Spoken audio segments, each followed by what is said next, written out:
된장, 양념이 필요한데 우리는 된장과 같이 양념의 음식에도 꼭 빠질 수 없는 중요한 자녀들이라 하십니다.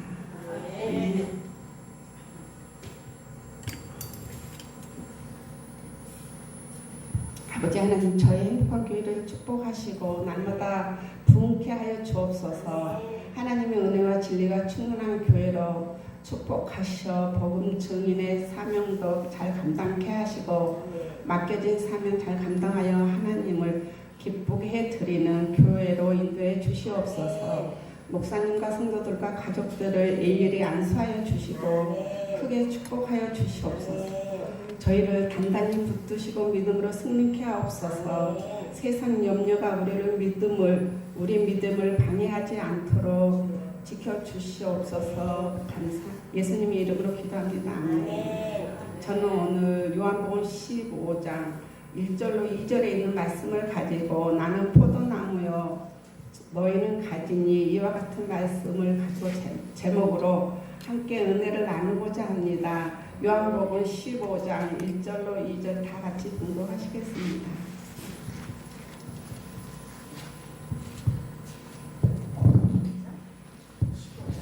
요한복음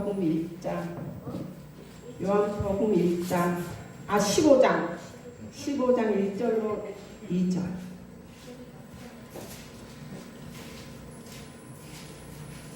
시작. 내가 참 포도나무요 내 아버지는 그 농부라. 물은 내게 있어 가시를 맺지 아니하는 자는 아버지로서 이를 제야 버리시고 무릇 가시를 맺는 자는 더 가시를 맺게 하려 이를 깨끗게 하십니다.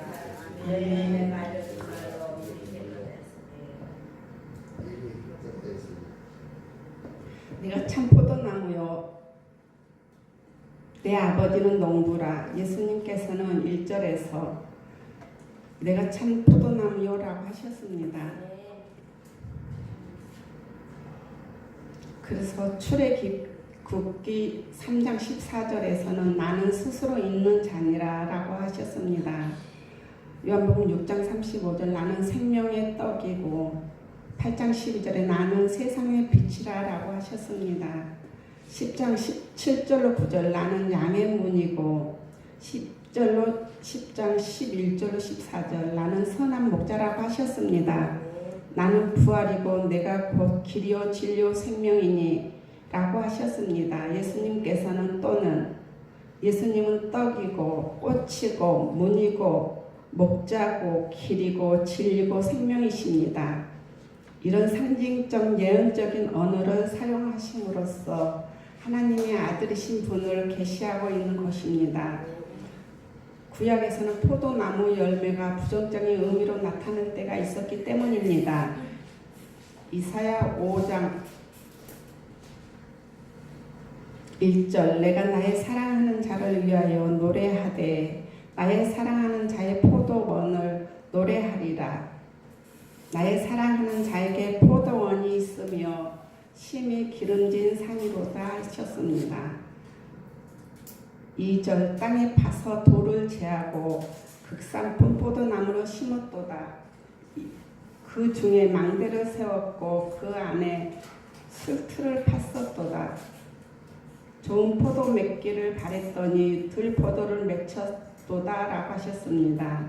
3절 예루살렘 거민과 유다 사람들아 구하노니 이제 나와 내 포도원 사이에 판단하라라고 하셨습니다.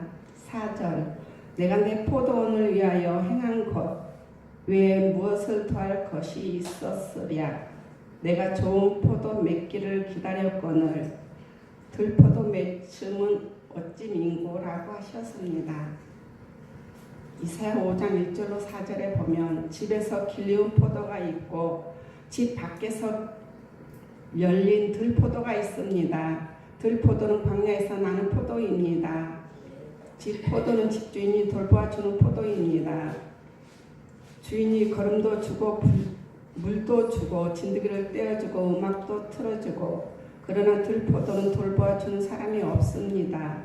이사야 5장 2절에 땅을 파서 돌을 제하고 극산품 포도나무로 심었다고 기록하고 있습니다.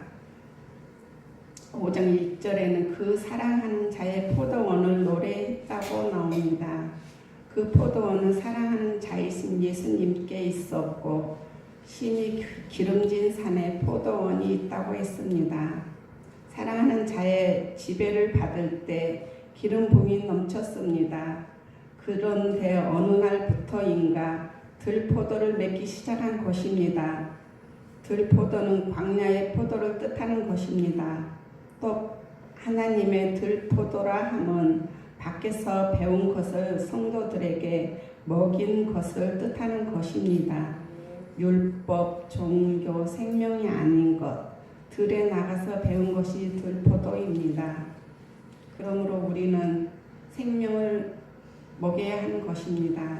생명 안에서는 주님을 사랑함으로 나온 메시지가 아닌 생명 안에서 주님을 사랑함으로 나온 메시지가 아닌 들포도는 들의 것, 율법을 가르치는 것을 뜻하는 것입니다. 농부이신 아버지 하나님은 우리가 좋은 포도를 맺기를 원하십니다. 좋은 꼴을 내기를 원하십니다. 들에서 배운 것이 아닌 하나님께 받은 계시, 생명, 예언적 설교를 주님은 원하십니다. 주님은 우리에게 참 포도 열매를 맺을 수 있도록 하시는 유일한 그 원이 되십니다. 그러므로 참 포도를 맺지 못하고 들포도를 맺기 위하여 따라가는 자들의 종말이 어떤 것인지를 그 다음 9절부터 기록해 놓으셨습니다. 이사야 5장 5절 이제 내가 내 포도원에 어떻게 행할 것을 너희에게 이르리라. 내가 그 울타리를 걷어 먹힘을 당케 하며 그 담을 헐어 짓밟게 할 것이요 라고 하셨습니다. 포도원 울타리 안에 있어야 하는데 하나님께서 그 울타리를 걷어 먹힘을 당케 하며 그 담을 헐어 짓밟게 할 것이요 들 광야로 나가면 짓밟히게 되는 것입니다. 공동 번역에는 이렇게 기록이 되어 있습니다. 첫 번째, 하나님이 포도밭을 노래한 사랑의 노래를 내가 임에게 불러드리리라. 하나님은 기름진 산등성이에 포도밭을 가지고 있었네 라고 하였습니다. 두 번째, 님은 밭을 일구어 돌을 골라내고 좋은 포도나무로 심었지. 한가운데 망대를 쌓고 즙을 짜는 수틀까지도 마련해 놓았네. 포도나무가 송이 맺을까 했는데 들포도송이가 웬 말인가. 자를 죽임으로 취하는 기름 부음과 응답을 뜻하는 것입니다. 세 번째, 예루살렘 시민들아 유다 백성들아 이제 나와 포도밭 사이를 판가름하여라 라고 하셨습니다.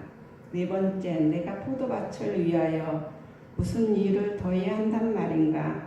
내가 해주지 않은 것이 무엇이 있는가. 포도송이가 송이 맺을까 했는데 어찌하여 들포도가 열렸단 말인가. 다섯 번째, 이제 내가 포도밭에 무슨 일을 할 것인가를 너에게 알리리라. 울타리를 걷어 짐승들에게 뜯기게 하고 담을 허물어 마구 짓밟게 하리라 라고 하셨습니다. 시편 49편 20절 짐승은 깨닫지 못하는 멸망하는 짐승입니다. 성전 마당 광야에 있는 자들을 마구 짓밟히게 하리라는 것입니다. 예레미야 2장 21절 말씀에 내가 너희를 순전한 참 포도 종자 곧 귀한 포도나무를 심었거늘 내게 대하여 이방 포도나무의 약한 가지가 되면 어찌미뇨라고 하셨습니다. 예레미야 2장 22절 주 여호와 내가 말하노라.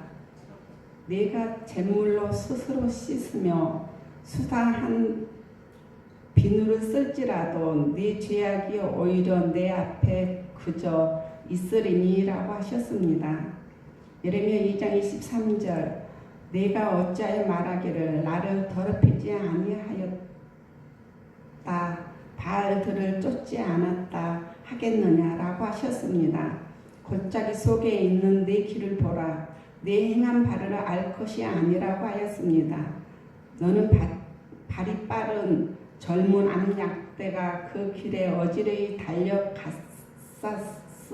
갔었으며 내 길을 보라. 삶의 어지러움을 이야기하고 영혼의 안식을 말하는 것입니다. 발빠른 암약대가 어지러이 다녀보았지만 별 응답과 축복을 받지 못하였다는 것입니다. 예레미야 2장 24절 너는 광야에 익숙한 들 암나기가 성욕이 동참함으로 헐떡거림 같도다. 그 성욕의 때가 누가 그것을 막으리요. 그것을 찾는 자들 수고치 아니하고 그것을 달에 만나리라 라고 하셨습니다. 15장 1절에 나는 참 포도나무라고 하셨습니다. 참 포도나무가 있고 들포도나무가 있습니다. 집에서 자라는 나귀가 있고 광야에서 자라는 들나귀가 있습니다. 집에서 보호를 받았으며 자란 나귀는 선물을 실어 나른 나귀입니다. 2장 20절 그러나 나귀는 광야에서 홀로 거하면서 성욕이 동하여 행음함으로 그의 삶은 골짜기 속에 있는 인생 삶을 산다 하였습니다. 골짜기의 삶이란 실온의 삶을 사는 것을 뜻하고 행복이 없는 삶을 뜻하는 것입니다. 이것은 본인 자신이 잘 알고 있습니다. 그러므로 우리는 참 포도나무에 붙어 있어야 하는 것입니다.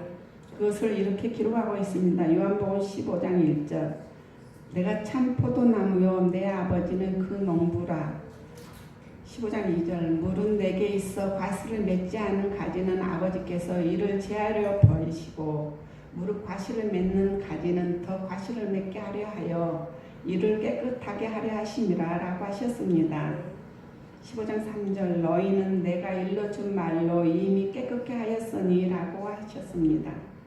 3절 내 안에 거하라 나도 너희 안에 거하리라. 아버지가 포도나무에 붙어있지 아니하면 절로 과실을 맺을 수 없음 같이 너희도 내 안에 있지 아니하면 그러하리라 라고 하셨습니다.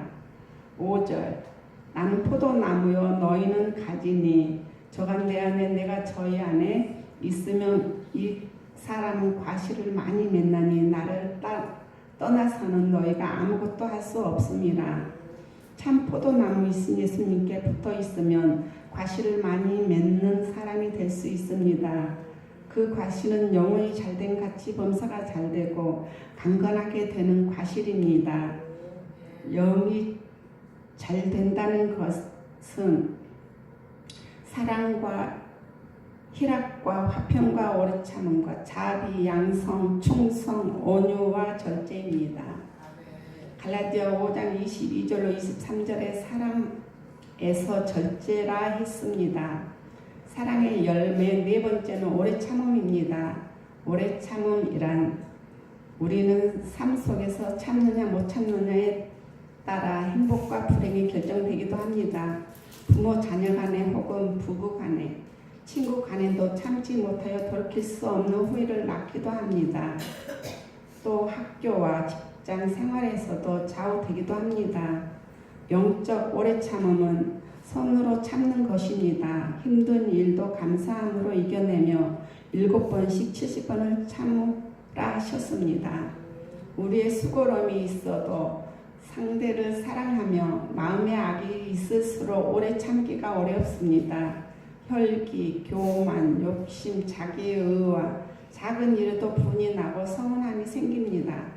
좋은 땅에 있다는 것은 착하고 좋은 마음으로 말씀은 듣고 지키어 인내를 결정하는 자니 이제는 좋아하는 것도 영적으로 유익이 되지 않으면 끊어야 하는 것입니다. 우리의 목적은 천국입니다. 천국과 같은 질성에 올라오지 못하게 잎만 뜯는 게 아니라 뿌리까지 뽑아버려야 하는 것입니다. 그러므로 성격과 의견이 달라서 화평을 깨어질 수가 있습니다. 교회뿐 아니라 가정에서도 마찬가지입니다. 상대의 유익을 구하고 참는 것입니다. 상대에게 악으로 갚지 않고 선으로 대해줘야 합니다. 이렇게 오래 참으면 씨를 심어 놓으면 열매를 맺게 됩니다. 인내의 씨를 심었다면 반드시 성령의 열매를 맺을 것입니다. 것입니다. 기도의 응답이 늦어져도 하나님께서는 적절할 때에 주실 것입니다. 기도 제목이 크다면 그만큼 기도의 양을 채워야 한다였습니다. 이와 같은 열매들이 있으면 믿음의 삶은 범사에 잘되는 축복이 오는 것입니다. 경건의 삶은 또한 강건하게 되는 축복이 오는 것입니다. 빌립보서 1장 11절 예수 그리스도로 말미암아 의의 열매가 가득하여 하나님의 영광과 찬송이 되게 하기를 구하노라 라고 하셨습니다. 골로새서 1장 16절 이 복이 이미 너희에게 이르매 너희가 듣고 참으로 하나님의 은혜를 깨달은 날부터 너희 중에서와 같이 또 온 천하에서도 열매를 맺어 자라는 도다. 하나님의 은혜는 예수 그리스도이십니다. 주를 깨닫는 날부터 온 천하에서 열매를 맺는 역사가 일어나는 것입니다. 골로새서 1장 10절 주께 합당히 행하여 범사에 기쁘게 하고 모든 선한 일에 열매를 맺게 하시며 하나님을 아는 것에 자라게 하시고 예수 그리스도로 말미암아 의의 열매가 가득하여 우리는 의의 열매를 맺어야 하는 것입니다. 골로새 1장 6절 이 복음이 이미 너희에게 이르며 너희가 듣고 참음으로 하나님의 은혜를 깨달은 날부터 너희 중에서와 같이 또 온 천하에서도 열매를 맺어 자라는 도다라고 하셨습니다. 복음은 참 이신 예수 그리스도입니다. 복음의 열매를 맺어야 하는 것입니다. 골로새 1장 10절 주께 합당히 행하여 범사에 기쁘게 하고 모든 선한 일에 열매를 맺게 하며 하나님을 아는 것에 자라게 하시고 모든 선한 일에 열매를 맺게 하시고 했는데 선한 분은 예수 그리스도 한 분밖에 없습니다. 그러므로 선한 열매는 예수 그리스도의 열매입니다. 그리스도인이라고 한다면 선한 열매를 맺어야 하는 것입니다. 복음의 열매를 의의 열매를 맺어야 합니다. 누가복음 13장 6절로 9절에 이렇게 기록되어 있습니다. 이에 비유로 말씀하시되 한 사람이 포도원에 무화과 나무를 심은 곳이 있더니 와서 그 열매를 구하였으나 얻지 못하였다고 기록하고 있습니다. 과원지기에게 이르되 내가 3년을 와서 이 무화과 나무의 실과를 구하되 얻지 못하니 찍어버리라 어찌 땅만 버리느냐 하셨습니다. 열매 맺지 못한 나무는 3년 동안 보다 찍어버리시라 하셨습니다. 왜냐하면 땅만 버리기 때문입니다. 우리도 선하고 의의 열매를 맺으시기를 축복합니다. 아멘. 다 같이 기도하겠습니다. 예수님은 참 포도나무요 우리는 가지라 하였습니다. 가지가 나무에 떨어지지 않게 잘